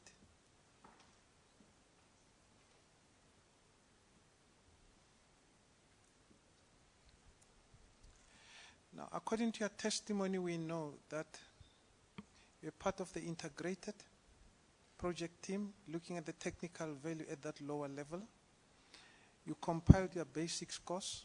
We know that you've been mingling with different teams. Amongst the teams that you also participated in was Captain Reid and Admiral Howell. Now, we know that those basics courses were elevated up to the moderating team consisting of Captain Reid and Admiral Howell. Am I right? That's correct, Chair. And we now know that they prepared an evaluation report that we drew your attention to, that was signed by both of them. That's right, Chair. What has become clear is that you don't have, now, prior to testifying today, after those basic scores were given to them, when it was elevated up, you did not know what was contained in the evaluation report. Yes, Chair. When I say I did not know what was contained in that report, one must bear in mind that there were annexes to that report that I would have been involved with during the actual assessment process. The recommendations and the calculations With respect to the military value, I had no knowledge of. To be precise, you did not see what was contained in that report. Yes, Chair. Thank you.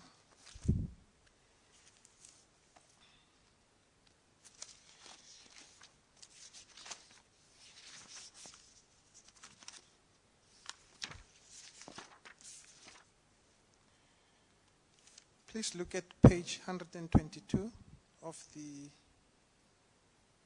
declassified bundle.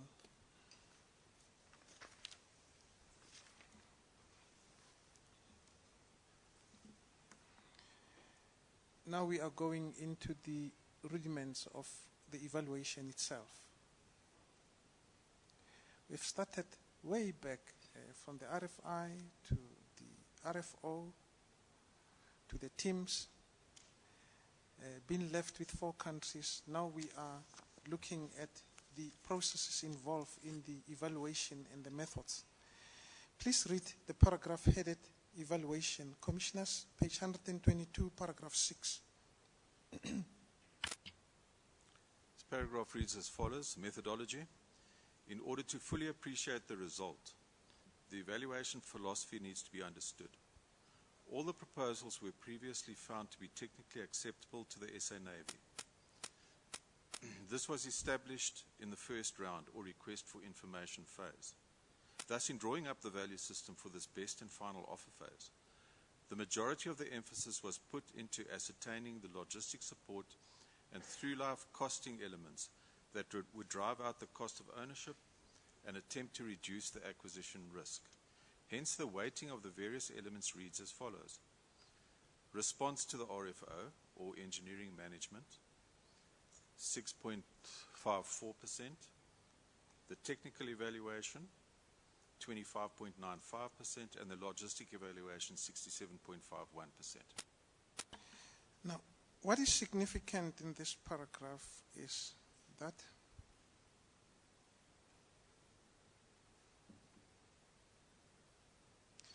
the performance compared to the substance is not that important. Hence, the proposals were found to be technically acceptable to the SA Navy. Is that correct? Yes, Chair. What this is referring to is the responses to the RFI and the outcome of that RFI and the contents of that. Of course, the commissioners have heard about this. It's on their mind that at that stage you are eliminating. At the elimination stage, the performance is not important because the submarines of these 4 countries can perform the same. Doesn't matter. At the RFI stage. That's correct, Chair. And also bearing in mind the fact that when a formal offer is received, you will do a formal evaluation of those performances. Now, what has become clear in this paragraph, it's what you said earlier. You've laid the foundation that the integrated logistics support is critical. I would say the integrated logistics support is weighted very heavily in terms of importance. Critical, important? I would hesitate to use the word critical because in our terminology, critical means go, no go, especially in the light of a value system. So it had an important weight. Relatively, it was very important, but I would not deem it to be critical. Thank you, Mr. Fermian. And you are teaching me not to ask evaluative questions. It was important, in other words. Very much so, Chair. That's the reason why it's given the weight of 67.51%. Correct.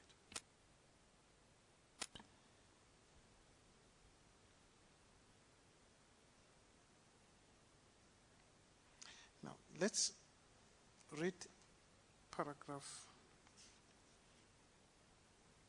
7, value system. Paragraph 7, value system reads as follows. The submarine military value system applied during the evaluation was approved jointly by Chief of the Navy and the Chief of Acquisition. It was derived directly from the value system applied during the RFI phase, being essentially an expansion of the technical detail and the inclusion of a more comprehensive logistic scoring system. The value system was duly registered and sealed by the Arms Corps Secretariat on 12th of May 98 before the receipt of the offers. Yeah, let's not waste time. This is what you say in paragraph 3.15, page 6. If the commissioners would like to confirm that, they could look at it. They've laid the foundation for that. We are moving now. Go to the next paragraph. Paragraph 8 reads, the evaluation was executed by the Department of Defense from the 18th to the 29th of May 1998 by a naval evaluation team under the leadership of then Commander AJC Reed, with Director Naval Acquisition Rear Admiral Junior Grade A.N. Howell acting as moderator and Chief of Acquisition. Mr. S. Shaik as coordinator between the military, RP, and financing evaluation teams when the need arose. This is what you say in paragraph 3.15 on page 6. You agree? I do, Chair. It's in line with that. Now, something of significance that we have to draw your attention about is, look at paragraph 3.14 of your statement on page 6. Page 6 of your statement, Commissioners, page 6, paragraph 3.14.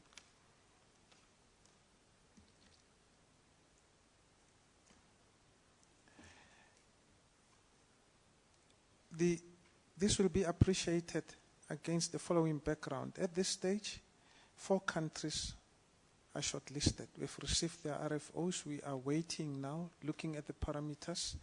We have to make a decision. Paragraph 3.14 says the technical evaluation followed shortly thereafter over the period of 18 to 20 May 1998. Here it's 2 days. In page 122 of the declassified document, paragraph 8, just to correct and bring clarity if need be.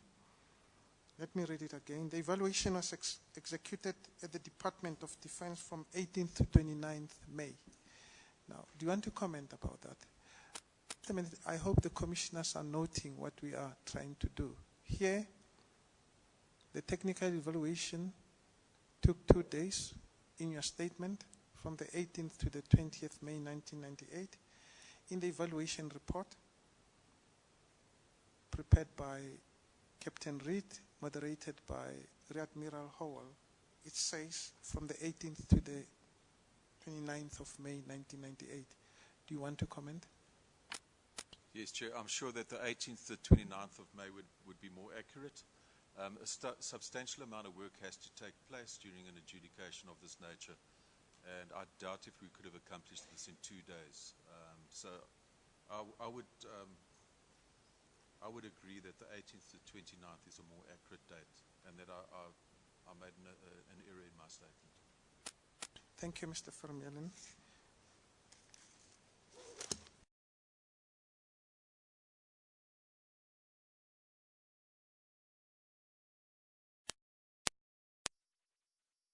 The proposal simultaneously in the 3 major categories indicated in the preceding paragraph.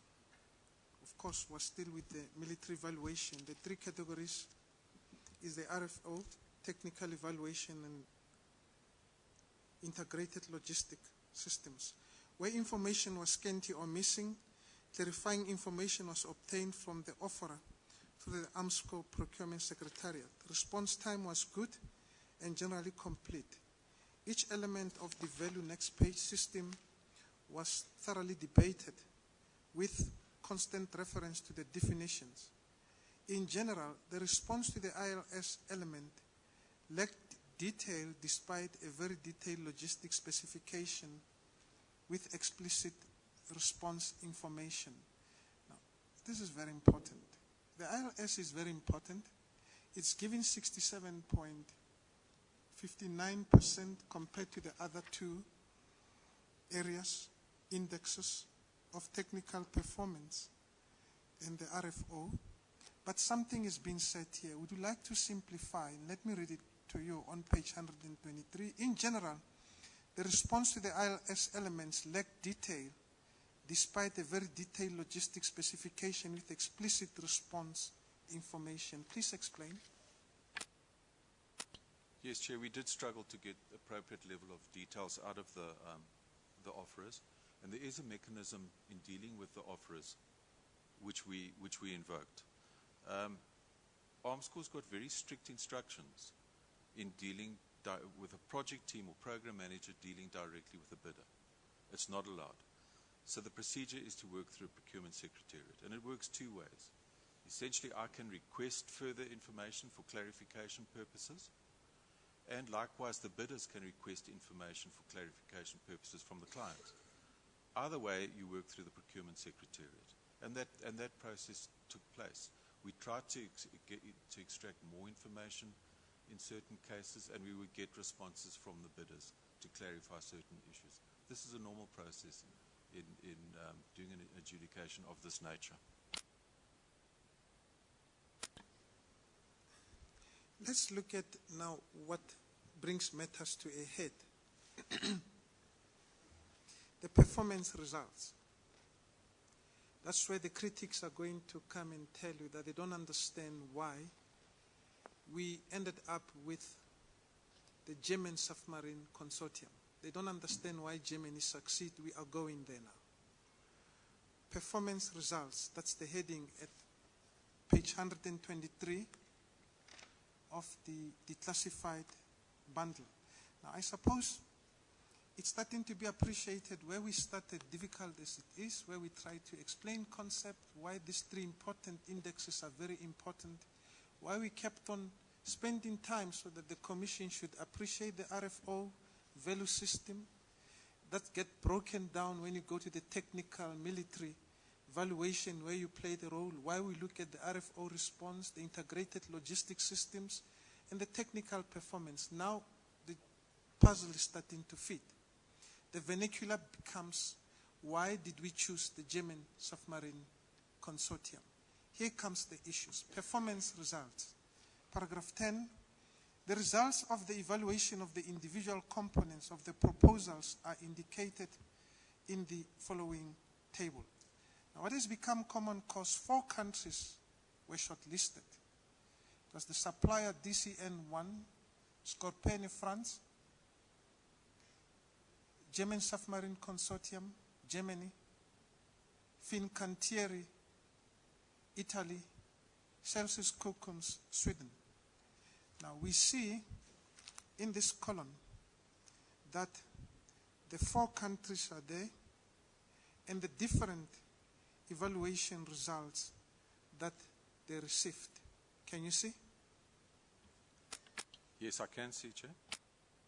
Now this is part of the testimony. Unfortunately, Commissioners, we are not shortchanging you, given the fact that these documents got to be availed, albeit it is said that the Commission has received them in, what did they say, in a stick some time ago. We wish we could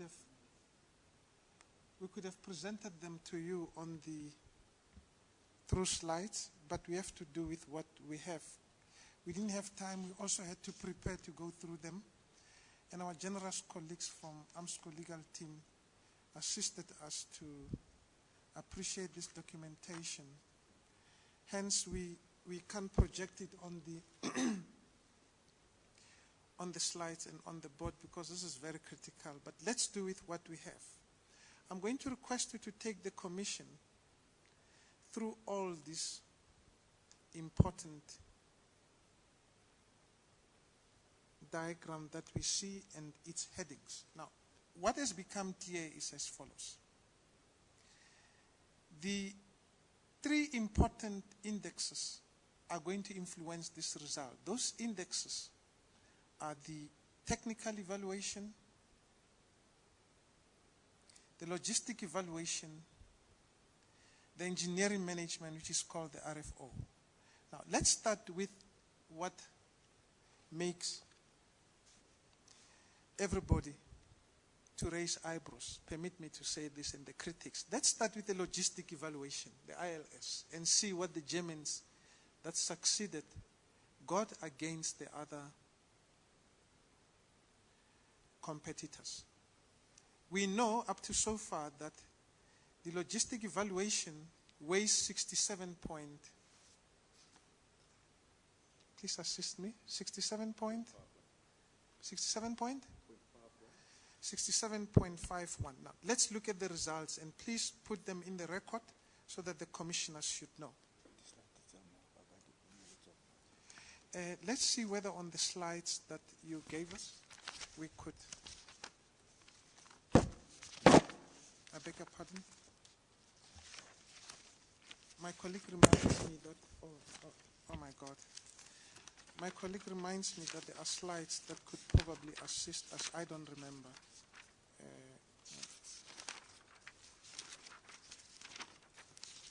No.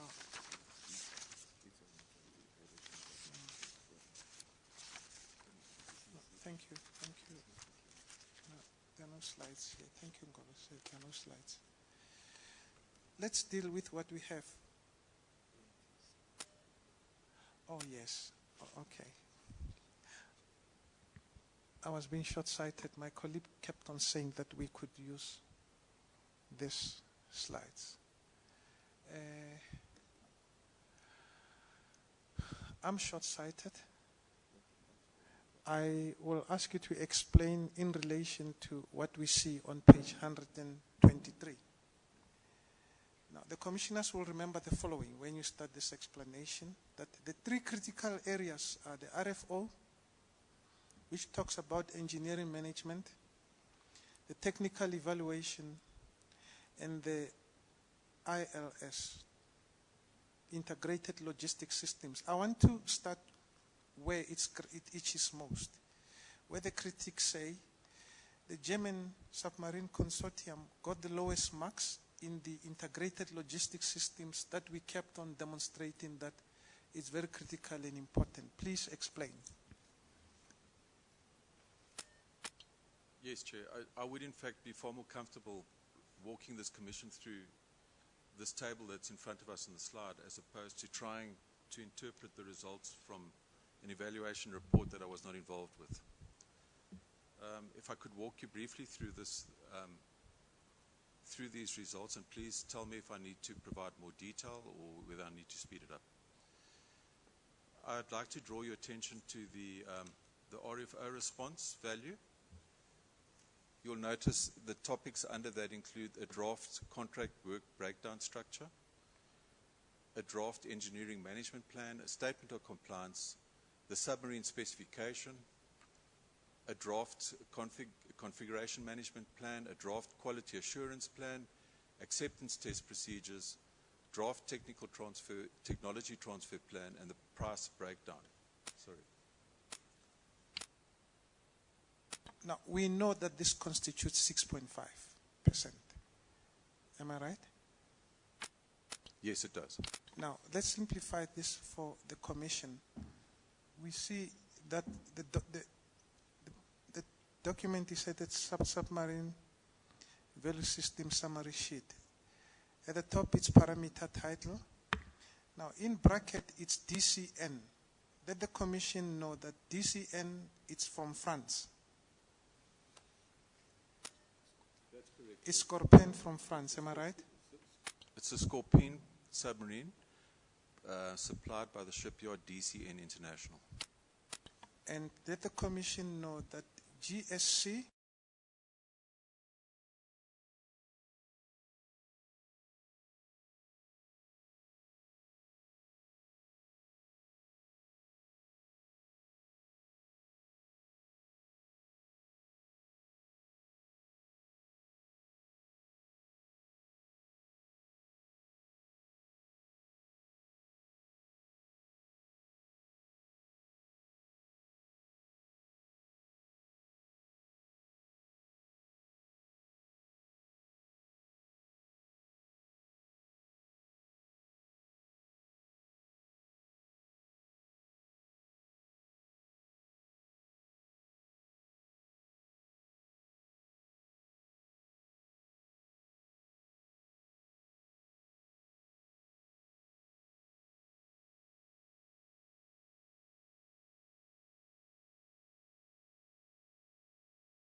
now you're going to explain, and I'm not going to interject unless we have to bring clarity. We want the Commission to also appreciate those 3 tiers. You remember them going up. You remember? Yes, I do, Chair. You remember why we are talking about the SDPPs as being country program of acquisition? Yes, I understand the significance of that, Chair. And if need be, if you can, explain to the Commission why the first tier is very important, where the executive would play a role. Remember, we're still going to negotiations too, to demonstrate that after the chosen bidder, negotiations still have to go in, if need be, and if you can. Chair, unfortunately, I can't contribute much to the involvement at level 1, at cabinet level. I quite honestly don't know if they played any influencing role on the selection of the preferred supplier of the submarines. I honestly can't tell you that. Okay, leave it out now. Please take the Commission through what we have on the slide. Chair, on the slide, the RFO responses, essentially those are the parameters that were considered. And you'll notice the scoring. This score, incidentally, in this category is 1 to 5, where 1 is essentially where the requirement is not met. 2 would indicate that the requirement is met. In other words, that the bidder meets the minimum requirements in the specification. 3, that it's substantially better than the minimum requirement, and so on. It's moderate. It goes on to exceptionally better at 5. So what is important to note here, 2 would indicate that it meets the requirement of the RFO. So you can see, for instance, in this case, if we take an example, ATPs, acceptance test procedures, in this particular case, you'd see the GSC scores of 5 because they would have provided a comprehensive account of how they would go about the qualification of the submarine. DCN would have provided slightly more than what was requested in terms of information. These 2 bidders obviously didn't meet the requirement. They didn't elaborate on those specific issues. I just use that as an example. And how the scores would work is nested behind these figures is the weighting. In other words, if I could just take an example. If you take the draft contract work breakdown structure, this particular bidder scores a 2. So that would be 2 out of 5, because remember the maximum scores of 5. You'd then multiply that by the weighting for that specific line. It's not shown here, it's shown in Annexure RMV4. You'd have the weighting. Through that pairing analysis, it would have a unique weight. And then you'd multiply that in turn by the 6.75%, which is allocated to that category RFO response. And that would and then those would be summed up. All of the outcome of those calculations would be summed up into that score. In other words, these bidders here, DCN would have scored 3% out of a total of 6.51%, whatever it is. And likewise with the GSC, 6.54%. And GSC would have scored 4.66% out of a maximum of 6.54%, and likewise with the other 2 bidders. Now, what does it tell us? In this category that we know weighs 6.54%, and that we know goes to performance, not to substance. The German Submarine Consortium was number 1, am I right? Yes, just a slight correction if I may, Chair. The outcome of this category, the would give you an indication of the response to the RFOs, not to submarine performance. That comes later on. Well, what is significant is that the German Submarine Consortium was number 1. We see that the Italians were number 2. We see that the Swedes were number 3, and the French were number 4. Correct, but that's not the whole picture, as you're aware, Chair. That builds up to the total score. Now we're looking at the figures at the moment. Yes, we are. In isolation, we're looking at the figures, correct. Under this heading, yes. Anything you want to add? Not at this stage, Chair. Now let's go to what creates a controversy, the ILS, and its importance. Yes, if I can comment on that. It's a well-known fact that the GSC did not perform as well as the others in this category.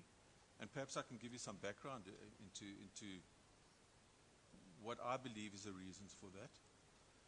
The Type 209 submarines that were supplied by Germany it was an export submarine. The German Navy did not use those specific types of submarine.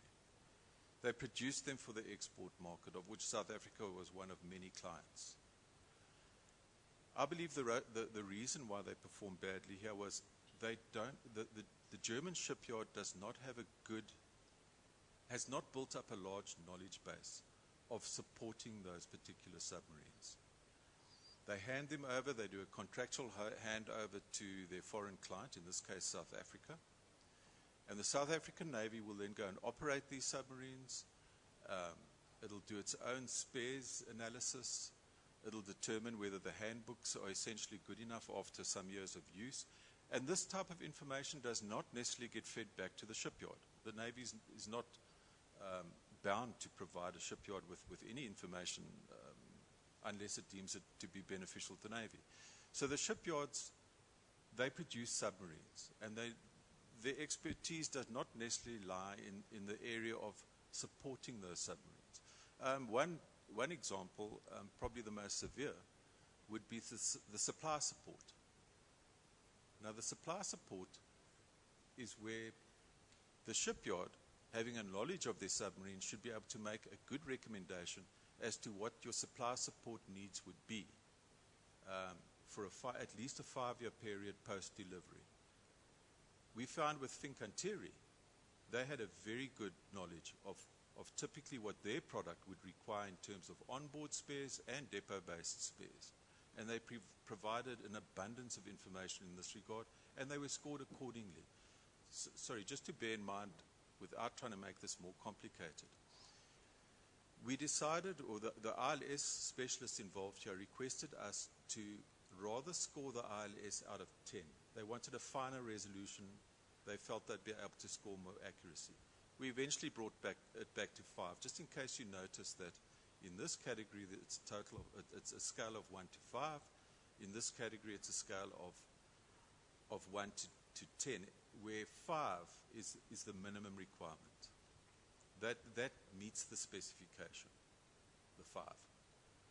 So you can see in many cases here, Fincantieri had a very good, sound knowledge of the ILS, the Integrated Logistics Support requirements, which will be required to support that product once it's in service.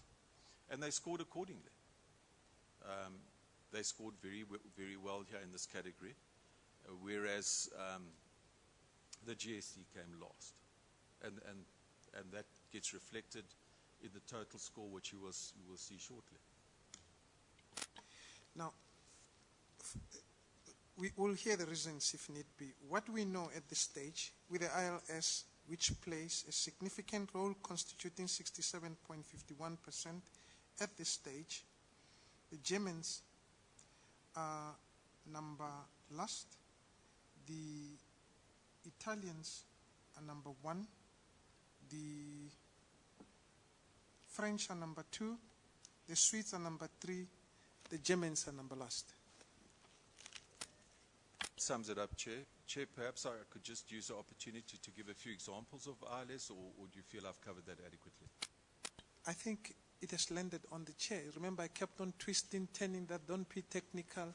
Short of saying, when the ship has left the manufacturer's place, what do we do to make this ship to function? The spare parts, the manuals of repairs, all those things. I mean, that's what you're talking about with the ILS. You're not talking about that instant moment. Yes. Thank you. It has landed. I think it has landed. Thank you, Chair. Next.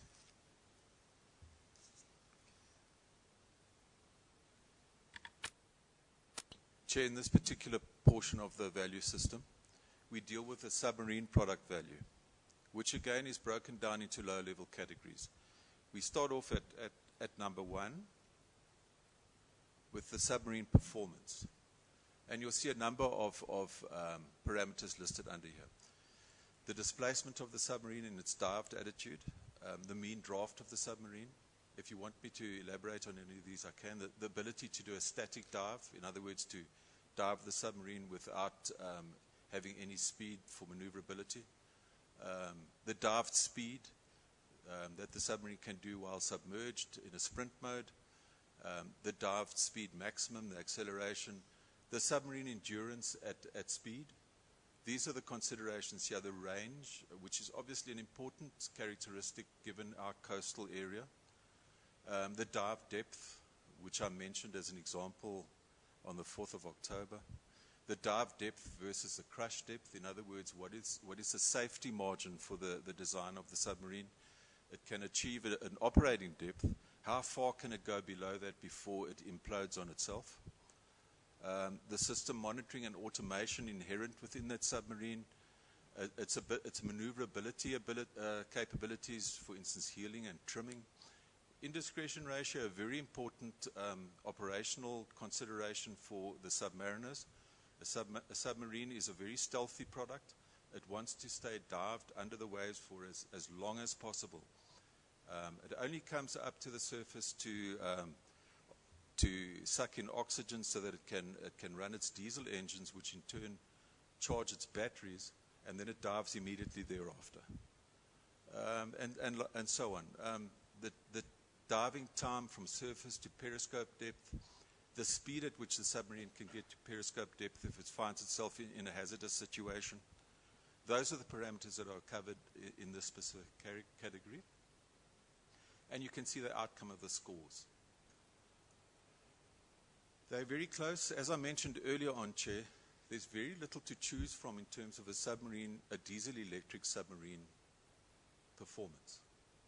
We nevertheless were obligated to go through this exercise to ensure that the submarines on offer would fully meet the Navy's specification. Can I continue, Chair? With Navy compatibility, an important characteristic. This essentially goes around how well these submarines would fit into the Navy's, into the user system. You'll remember yesterday, I mentioned that there would have been huge challenges with the upholder submarines given their inherent size. They were 2.5 times the size of a Daphne submarine.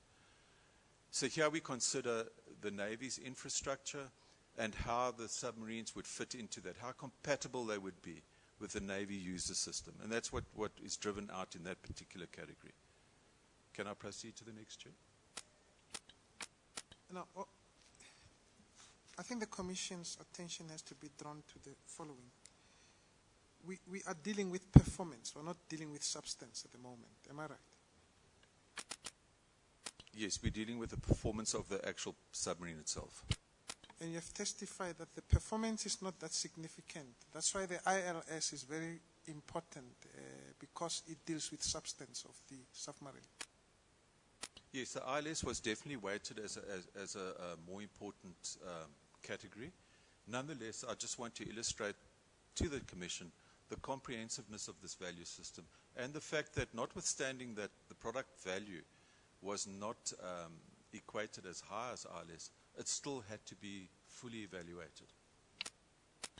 Now, this constitutes 25.95% of the weight, isn't it? The submarine product value. The submarine product value total 25.95%, correct, Chair? Let's look at what the countries got. If you look at the SM performance combined with the Sun compatibility, number 1 is the Italians at 23.2%. Number 2 is the Swedes at 23%. Number 3 is the Germans at 22.6%. Number 4 are the French with 22%. Is that correct? That was the outcome of the value system, Chair. Now, whatever that means, up to so far, the Germans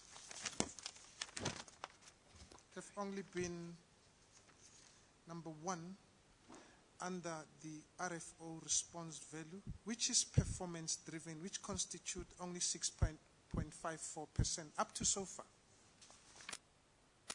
That's a correct assessment, Chair.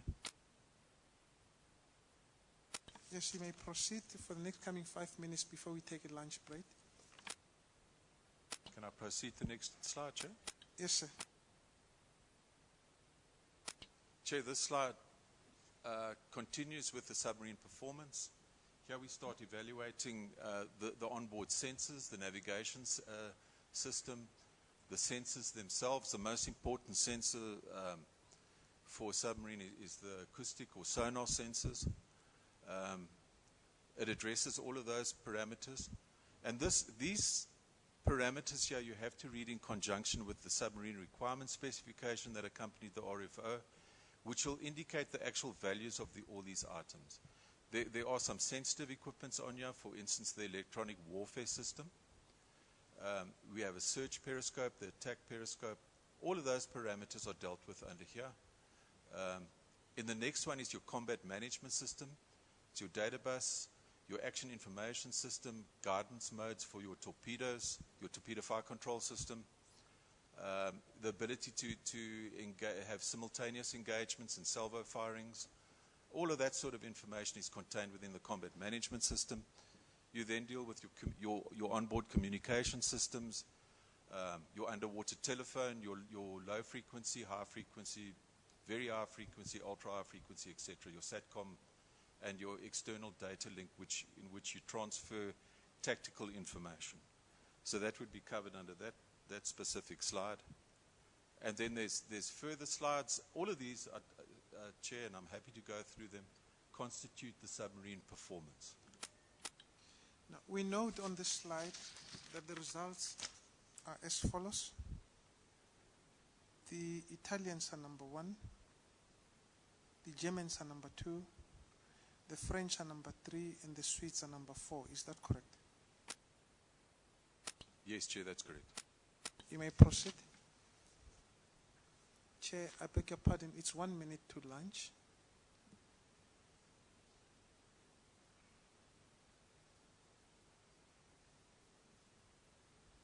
Is it appropriate time to adjourn, Chair?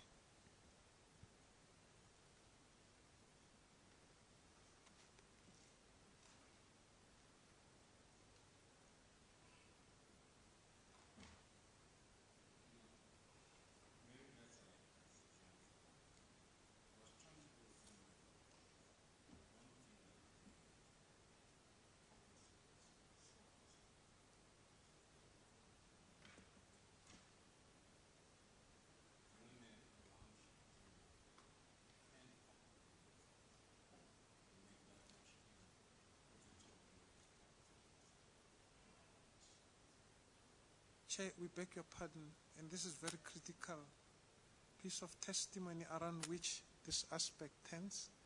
We will do our best to do that. We apologize. We beg your indulgence. Yeah, I understand that you'll try and do your best, but can you make sure that we do have them when we start? Because I think this deals with very critical information and will follow it much easier if we do have copies there.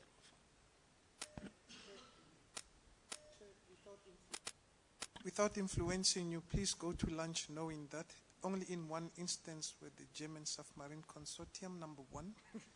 In all other areas, they were number last or the third. Let it be the theme, whatever it means. You'll appreciate when you come back why we are driving this point in relation to the testimony that follows, but we'll make the slides document available to you. Thank you. Thank you, Advocate Bal. We'll adjourn for lunch now.